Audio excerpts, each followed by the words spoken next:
everyone. I'm Haley. Welcome back to Haley on the Go. This is your weekly podcast where we're talking to the people that matter most to you about the issues you care most about. Make sure to follow and subscribe wherever you get your podcast to never miss an episode. We drop new conversations every single Thursday. Comment and let us know who you want to see, what topics you want to talk about. We're here to bring them right to you. Let's dive right into this week's episode. I am so excited to introduce you to today's guest, an actor you all know and love from his iconic roles, either as Thatcher Grey in Grey's Anatomy or the incomparable Cyrus Beene in Scandal. Jeff Perry, welcome to Haley on the Go. Thanks for having me, Haley. Nice to be with you. I'm so excited to chat with you towards the end of this year because I think you have such an inspiring story and one that a lot of the audience can really resonate with and want to hear about as we head into a new year. And so I want to kick us off by just hearing about how you first got into acting in theater, as whether it was a young child or later in your college career. But how did that itch first get scratched? So there were little moments in middle school years. One of our English teachers, I think I must have been in seventh or eighth grade, and they adapted this book. It's called City Boy, a novel by Herman Wouk, Wouk. Can't remember the novel, but I remember how to spell his name. And we made a little, uh, um, she made a little play out of it. And I had a part that I can't even remember, but I do remember something really enjoyable about it. And I think part of it was that the sort of classic, pathetic slash glorious actor thing that you'll hear a lot.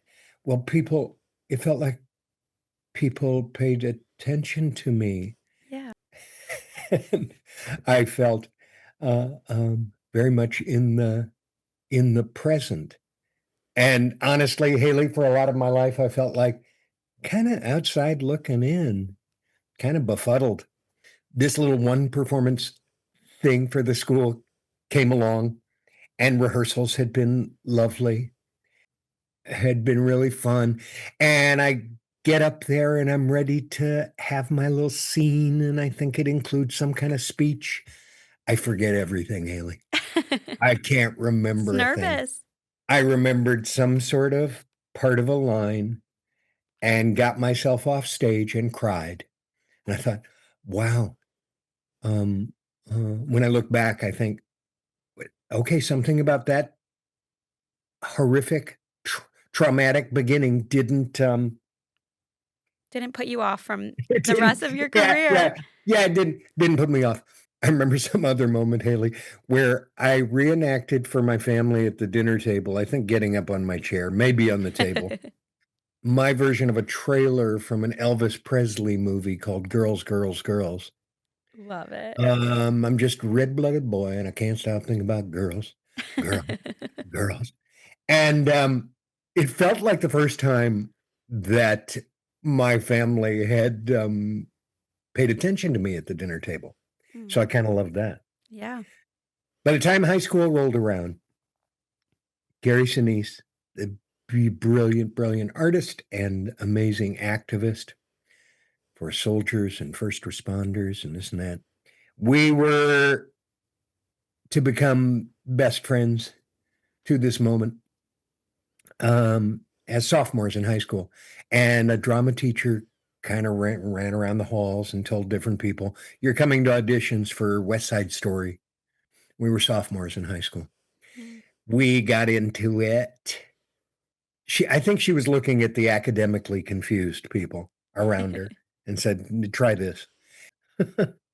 we got we got into it, and Haley, we fell in love with everything about it. Being on a team, being Yeah. in a cast, everybody pretending for this story, everybody in this, teamwork, collaboration, and just fell in love with everything about it. This teacher in a public high school that wasn't really an arts magnet or anything like that but she she created almost like a college level theater department curriculum, Haley, and encouraged us to do a fair amount of work on our own. Go find a play, I love cast your that. cast your buddies, figure out the set, the lights, the everything. And we went about doing that. I would go from Highland Park High School to Illinois State University in Normal, Illinois, Mhm. to a theater department of 100, 150 some undergraduates, and it had a graduate program as well. And I would meet all sorts of wonderful, abnormal people. And the very same circumstance, that faculty encouraged us. Maybe like a third of our work was peer found and directed, That's and wonderful. we cooked it up. So some of the people I'd meet that your audience would know the names of would be John Malkovich and Laurie Metcalf, Mm. and then maybe lesser known but amazing artists, Rondi Reed and Francis Guinan and Al Wilder and Moira Harris and Terry Kinney became my co-best friend Mm. when I was about 19. And I remember calling Gary 2 hours away in Highland Park and saying, "Buddy, you have a new co-best friend." And in the summer of 1974, we got together and did a play called Rosencrantz and Guildenstern Are Dead. And for like 4 performances in a Unitarian church space in the adjoining suburb of Deerfield, Illinois. And we made a little vow to each other. Oh my gosh, we got to keep doing this. We're about 2 years away from graduation. We'll get all our friends together at Illinois State, Gary, that you don't know, but you'll get to meet them. And we'll just keep doing this. We'll find a space and we'll just keep doing theater. Nothing got in the way of that I love that. boyhood promise. And we all kind of got in cars and stuff from Normal, Illinois, and found ourselves back in Highland Park, where Gary and I grew up, and found a little church basement space that they rented to us for $1 a year. Wow. And we started doing plays while everybody had day jobs. I think that's incredible. The idea that you touch on that theater allowed you to kind of find yourself and that you had this, you felt like you were outside looking in is something that so many people can relate to and are looking for ways to find their community. And you said, being part of theater, you found a team and you were able to explore being part of something. And it's just so important for people to find a place where they're able to feel like themselves, whether that's theater or whatever it is. Yeah. And another thing I love about the way you tell this story is the admiration you have for the faculty that played a huge role in your life because I think we all can look back and there are just these teachers that have been so important to our careers and where we ended up and who believed in us or saw something in us at a young age, whatever Yeah. it might be, that really helped us find our voice or a sense of confidence. I know you turned around to become a theater teacher. Yes, early on in the Highland Park basement years, which were the first 3 years of a theater that's going on 50 years old now. Mhm. It's really kind of an experiment and Yeah. a way to uh, supplement whatever day jobs we had and for the laundromat, and groceries. Um, John Malkovich and I started teaching scene study separately, um, and it was people kind pretty much our own age, and whether we had business doing so, God knows. But I found great love in kind of pulling my chair back from the acting group, turning it around, watching, and kind of looking for possibilities in scene work Yeah. where the actors could experiment Mm.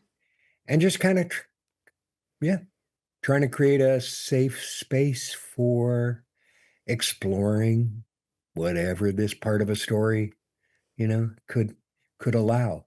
And through the years, have just loved, loved, loved doing that. It's Um, beautiful to have given maybe to some people what teachers or theater in your young age gave to you. So I love that part of your story.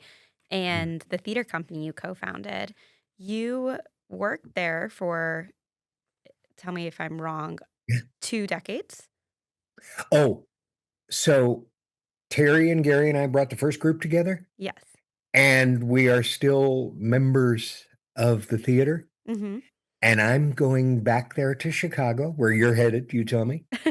I'm going back there in, what, a week and a half, something like that, very end of December, and I'm gonna be part of a three-member cast of a play called The Dance of Death, and it'll be about the 3rd play I've done in the last 3 years back at the theater. So I've stayed in love with Steppenwolf Theater all these years, and I love doing plays, and I'm really excited to go back. I love that. I think that's so cool that you're heading back there. What I find particularly inspiring about your story is you moved back to Chicago after college. You were doing theater locally. And I find that so much of my audience is in their late 20s to through their 30s. And especially after this year, it was a really hard year. Lots of people are trying to figure out employment and jobs and what industries look like. Is you moved to LA in your 30s or early Yes. 30s. Uh-huh. And by no means is that old at all.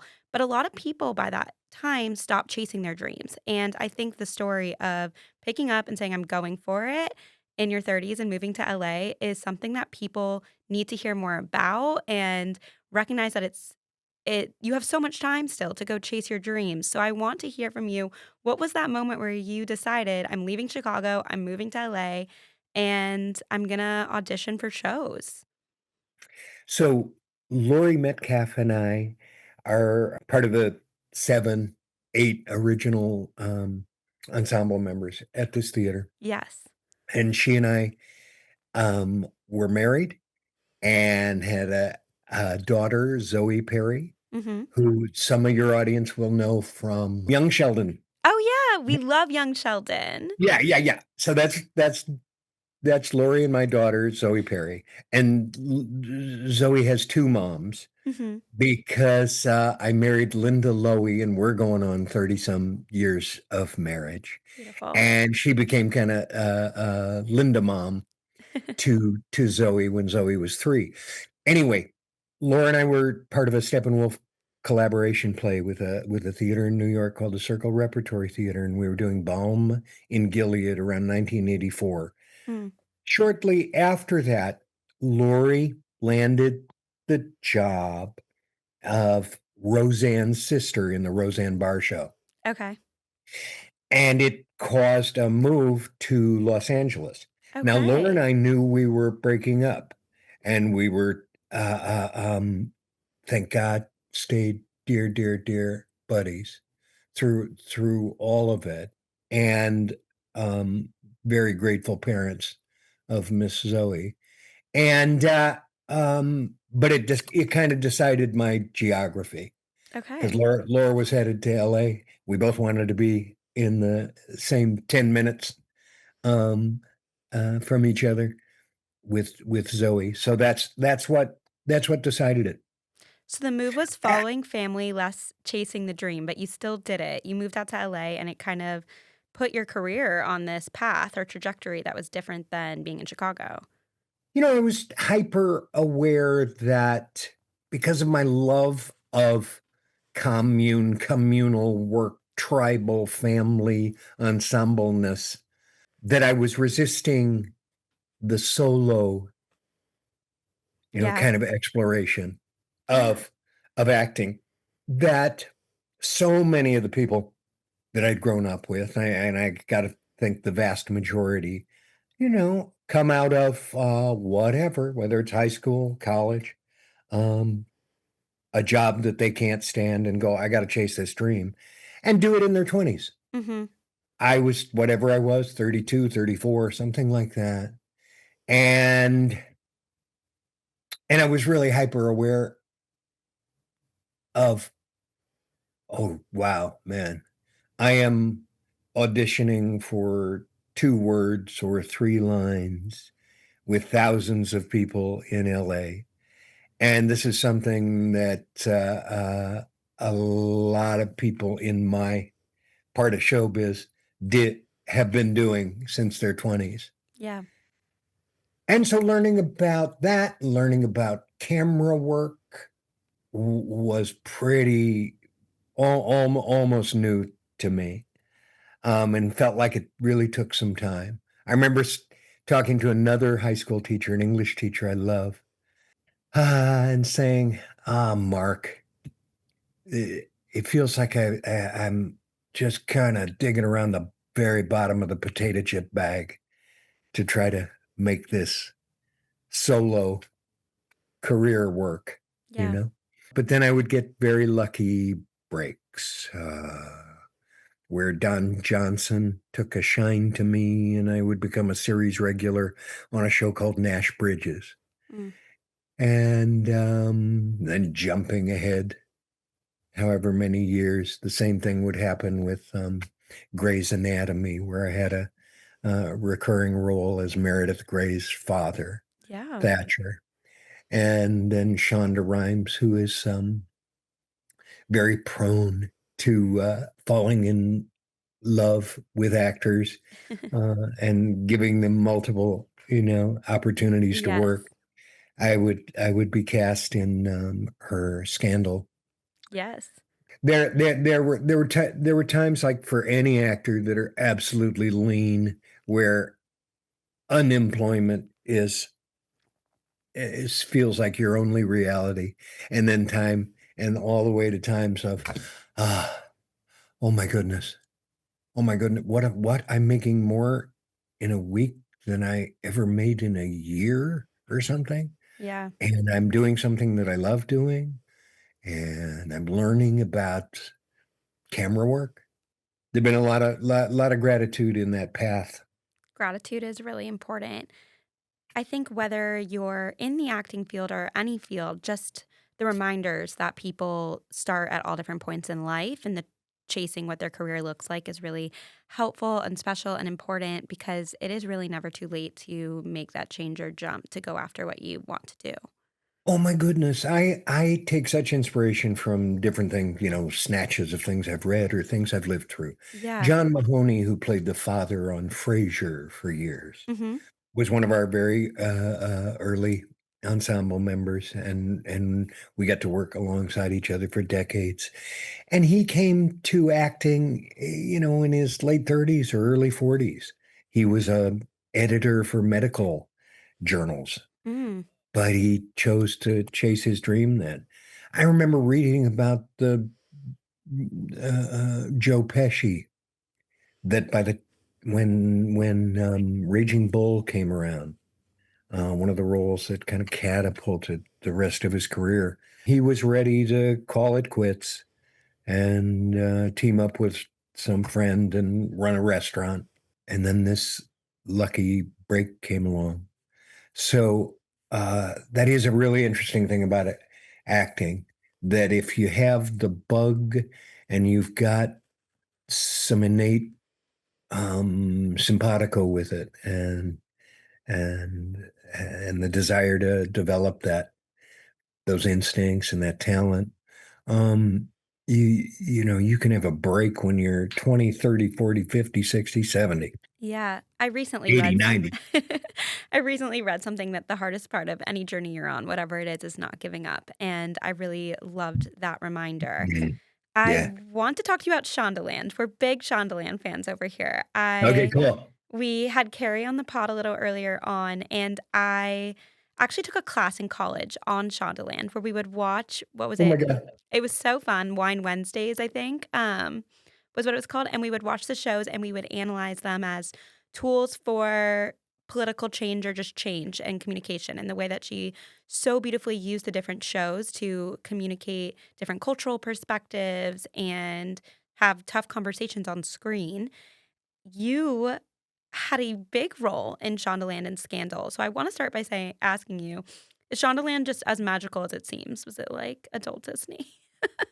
the the actor team heaven, actor storytellers, kind of heaven that I felt with Scandal, and that in the relationships with with beloved colleagues, still beats really strong today.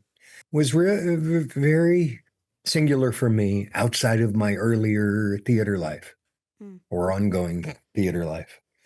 Linda Lowy, my wife, Yes. is a brilliant veteran casting director Mhm. and cast with Shonda for, geez, 17 some years. Wow. Scandal, How to Get Away with Murder, on and on and on. Grey's Anatomy. Uh, she and Shonda, I remember them saying after we all kind of felt this, wow, there is such lucky chemistry in this group. Look, we feel like we're good at picking talent. We feel like we're good at filling out the roles that have come out of Shonda's brain and the writers' brains, but you never know how people are going to get along. I'm sure it's like sports and team building. Looks great on paper, but oh my God, these people, something about the chemistry is off. Well, that one just got hit by the lucky stick, Hallie. It felt like something I've never experienced, but I assume was the happiest. I don't know why I female gender this, but the happiest Girl Scout troop I could ever imagine. I love it. That is You know? great. Yes. Where people just wanted to be together, loved hanging out, loved doing the work. I love that. I the role that you played in Scandal, Cyrus Beene, was a really heavy and emotionally charged role. You went through so much as a character. How did you prepare and navigate to sort of play a role that was going through so much and teaching the audience so much at the same time? For a minute, like the first episode or so, the pilot episode, um, I thought, chief of staff, okay, I'm going to learn about that. And I remember we're watching the Pew Charitable Trust put together these videos interviewing real Mhm. chiefs of staffs. And it was called Guardians at the Gate. And that was really great source material. And I got to sit down with a former chief of staff, Sam Skinner, who I think was under George Bush, and kind of tried to soak up what their more real life was like. And for a second, I thought my Cyrus, oh my gosh, he's like Martin Sheen in West Wing, or like Jimmy Stewart goes to Washington. This is a great guy. And then it was quickly revealed to me, no, this is this man has a very shaky relationship to any morality, Yes. um, and is power mad Yes. and will do anything to get ahead. And any kind of hypocrisy, lies, strategy, manipulation. But Chanda always allowed and embedded in her characters this some with Cyrus Beene kind of a glimmer of, wait a second, wait, does he actually have some empathy? Does he have a heart? Oh my Yeah. God, you know, and it was like a beautiful aspect that deepened the character and is a great gift to actors because then you're not playing one villainous note. You have some contradictions, some dichotomy, within the character. I love that Cyrus Beene had that element of humanity, or where no matter how deep or dark it got, it had you asking a little bit of questions around, do you empathize with him? Because that is such a good reminder just for humanity right now around empathy and that there is this human level to everyone and all of us. I think the way that you talked about the fact that Cyrus was always redeemable is a bit of a good lesson on compassion as we head into the new year.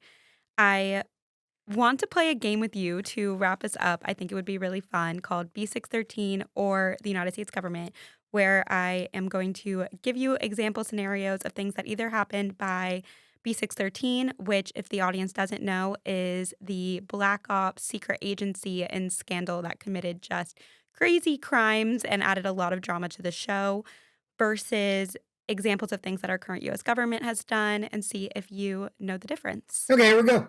All right, let's play. Use an underground cell as a whole to throw agents in. B613. Built a detention center called Alligator Alcatraz and joked about alligators eating the people there. Our current government. Ordered down a civilian plane to protect classified intel. B613. Correct. Shut down the government and didn't pay people for weeks to protect intel on pedophiles. our, our, our wonderful dear government. Okay, and the last two killed the president's son to teach his daughter a lesson. Oh, God. B613. Called any press who disagrees with them the enemy of the people. Donald J. Trump. Thank you for playing. Thank you for chatting with us. It was great having you on. I am so excited to have had you here. Haley, it was such a pleasure. This was such a good reminder to everyone listening to never stop chasing your dreams, to use this holiday break to think about what it is you want to do and how to go after it because you are never too old and it is never too late. Make sure to follow and subscribe wherever you get your podcast if you enjoyed listening to this week's episode so that you never miss a new one. Episodes drop every Thursday, and we're excited to keep bringing you more conversations like this one. I'm Haley, and I'll see you next week.